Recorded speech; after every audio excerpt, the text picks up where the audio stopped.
Hey everyone, finally we've got some sun in Rhodes. I'm currently in Greece, so I thought I'll just sit outside and chat to you guys. So today we are going to talk about probably one of the most important aspects of being human as we know it, which is our thinking, brain, memory, all the ideas of the world, everything we perceive, we see, we touch, we taste, we smell. How does it actually work? How does the brain remember these things? Why is it so important? Because this understanding of your own brain, it can lead to a massive shift in how you understand reality, love people, understand yourself, work, enjoy whatever things you aspire to do or you perhaps are already doing. Understanding the mechanisms, the biology of the brain, which is a very complicated subject because there is an idea about it out in the world, in the science world, but nobody really understands how it works and what actually happens. But what we know is, imagine if you had never seen or never understood or never had any idea about a Disney princess or a Disney fairy tale wedding. Let's talk about that. Now, the first time you see it as a child or as a toddler or whenever, if you don't have any preconceptions or definitions of what a human is and what a wedding is and what Disney is and what a fairy tale is, there is no idea in the brain, there's no memory in the brain. So you cannot really understand it.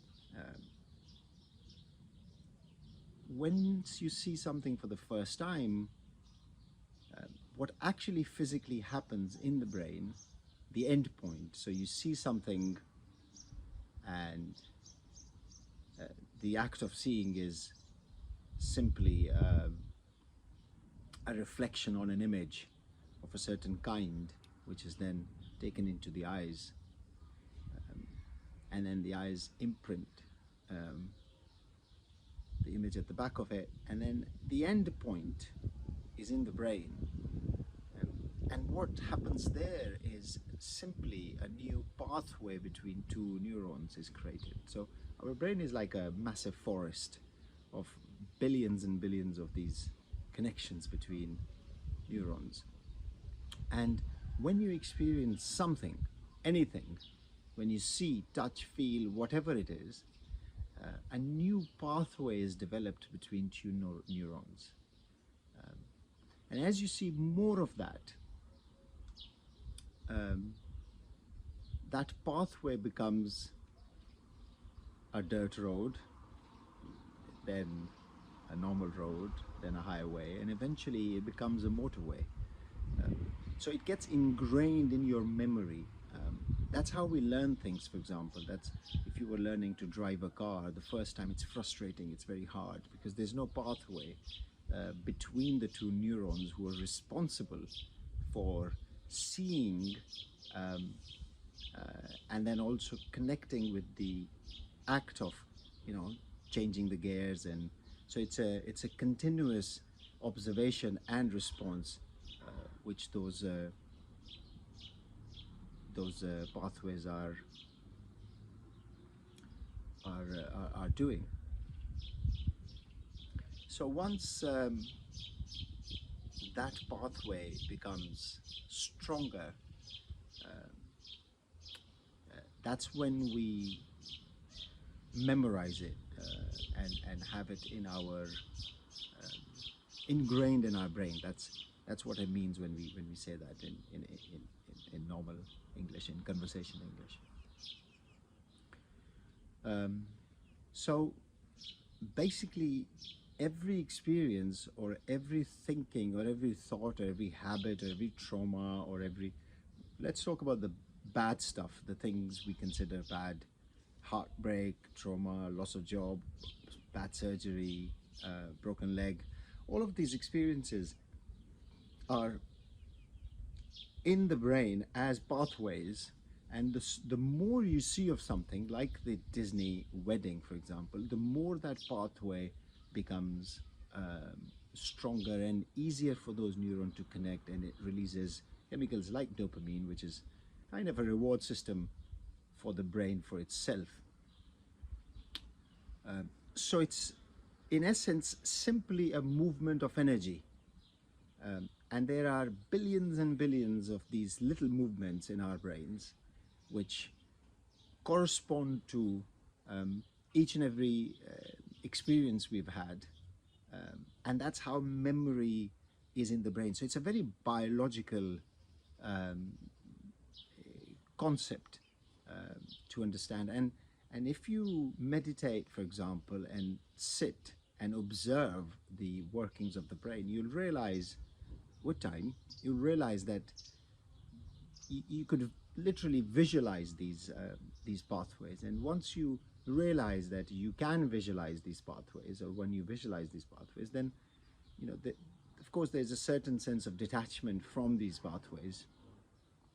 And it is that understanding of the brain that merely all experiences are just stronger pathways, and other experiences, or the dual side of it, for example, let's talk about the Disney princess wedding. If you keep on seeing that as a child, that specific pathway in your brain, when you grow up, is developed so much that it wants more of the same thing, because it releases chemicals and it's a happy chemical. So the more you see of something, the more you do of something, the more you feel of something, the more you hear of something. Basically, we are now talking about the environment. Your brain pathways get developed that way. And it's as simple as that.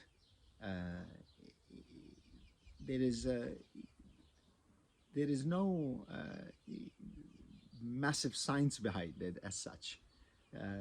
But if I showed you a picture of a Superman, for example, as a child, who is who's a colored man instead of a white man, that first of all simply is the way the light reflects off that picture to your eyes, basically. So the picture itself is not a picture of a, it's not even a picture, but it is an object, or it is an object for our brain where the light is reflecting in a certain way so that it looks like as if this Superman is a man of color. Now, if you see that image all the time as a child, for example, then the specific neural pathway for that image becomes stronger and stronger.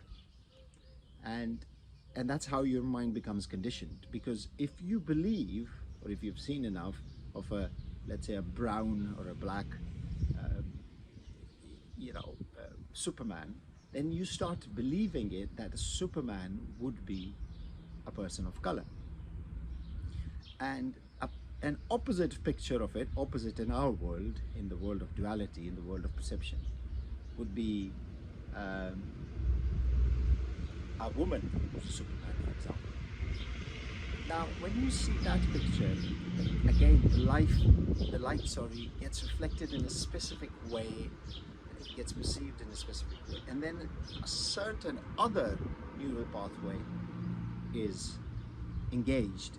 Now, because it's not as developed as the other one, it is kind of painful for the brain. It's hard for the neurons to communicate, because there is a space between them, so they have to kind of jump. that space to connect with it, to communicate with each other.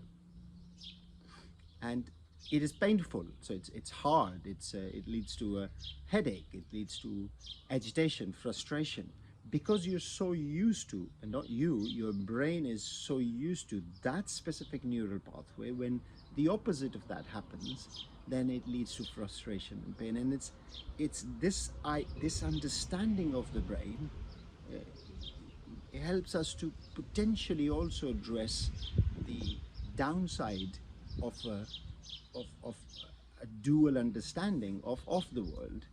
Um, if you are um, fed something uh, visually or experientially, growing up a specific thing, um, you will want more of that as you grow up. And the other side of it, if that event doesn't happen or that experience doesn't happen, you, because your brain is not developed or the pathway is not developed, it is painful, it is problematic, it's something the brain doesn't like, so it's a dislike. The like is where the pathway is developed, and the dislike is where the pathway is not developed. It's as simple as that.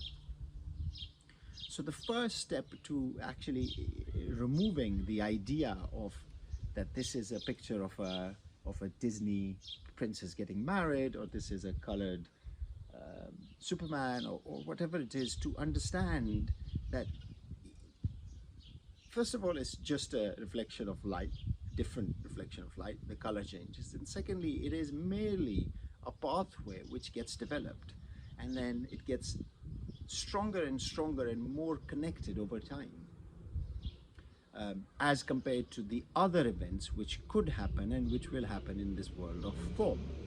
Uh, so by removing, for example, it's a very hard task because we are programmed this way, right? As growing up, we are fed all of this information, all of this experience, that this is how it should be, and this is who you are, and this is what you should be doing. This is an ideal life. This is an ideal marriage. This is an ideal holiday. This is an ideal job. This is so. All those ideals get developed as neural pathways, and clearly, as we know, those ideals, uh, don't get achieved, all of them. And when the opposite or something else happens, the other party gets engaged, and it creates frustration and the desire to go back to the neural pathway, which is developed better. So in the world of, if you are following a dual understanding of the world, which is day and night, this and that, me and the other, then the brain's specific neural pathways will get more developed, and that means you'll have more specific wants and desires, and a path you want to follow. And because of that, um, of course, because of that, many things happen. But you you look at then reality and the world and the universe and yourself with a single perspective, and that perspective is basically all the neural pathways engaged, probably very small amount, um, and the rest of the neural pathways, all the other possibilities, are not engaged. And when they get engaged because of an adverse, or what your brain thinks is adverse, event or an experience, then there is pain, then there is frustration. So it is quite important for us adults to be very careful, of course, what information we are feeding our brain, because it strengthens a specific neural pathway, an understanding of that, so that you can diversify uh, your experiences and the data you take in, which is I guess the first step of non-dual understanding, where you are looking at all the aspects of an event, all the possible perceptions, and not just your perception. If there is, a bad event, a war or something, an atrocity, you're not just following what your brain tells you, because that's just um, that is just a very developed neural pathway. You are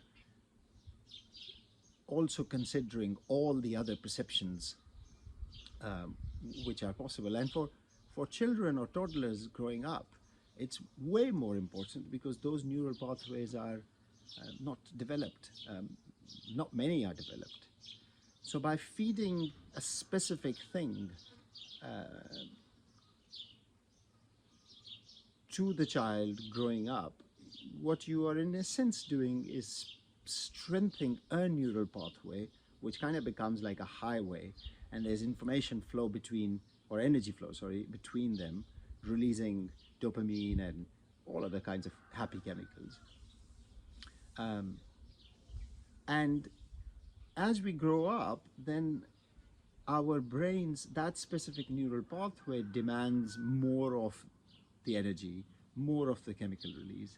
So we naturally go towards things which were fed to us. And that's how simply the brain works. It's a very biological, physical um, a, kind of movement of energy.